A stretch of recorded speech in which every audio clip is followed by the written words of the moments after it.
அனைவருக்கும்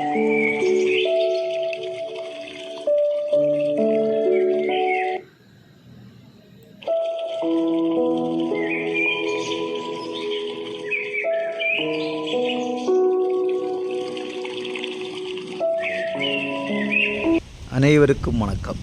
நான் உங்கள் ஹரிஷ் மேக்கோடன்ஸ். நண்பர்களே, தினம் ஒரு மூலிகை இனம் அறிவோம் என்னும் நமது ஹரிஷ் மேக்கோடன்ஸ் சேனலினுடைய பகுதியில் இன்று நாம் காண்பது தும்பை. தும்பை மலர்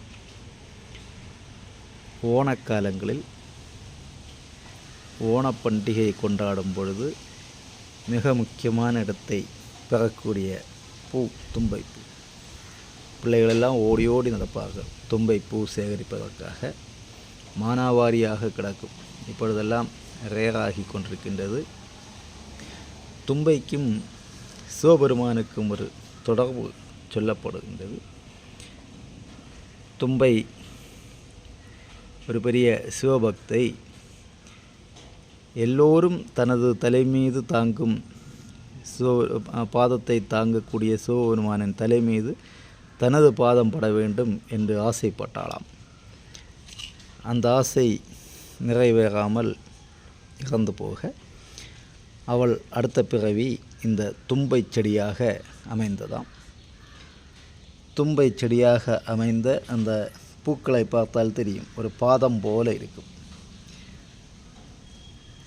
அந்த பூவாக அவளோட பாதம் போல வந்த பூவாக அவள் அவதரித்து அந்த தும்பை பாதம், தும்பையினுடைய பாதம், தும்பை பூ சிவபெருமானுக்கு மிகவும் பிடித்தமாக அமைந்ததும் சிவபூஜையில் முக்கிய இடம் பெறுவதுமாக மாறியது தும்பையினுடைய தவத்தால்.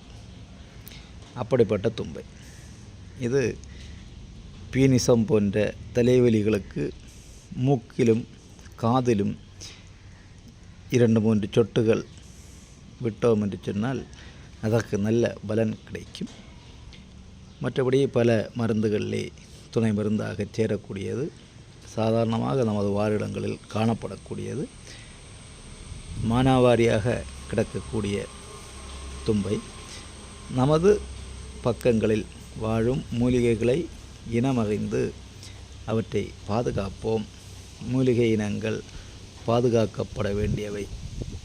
ஆகவே நமது சேனலில் இவற்றை பற்றிய பதிவுகள் வருவது.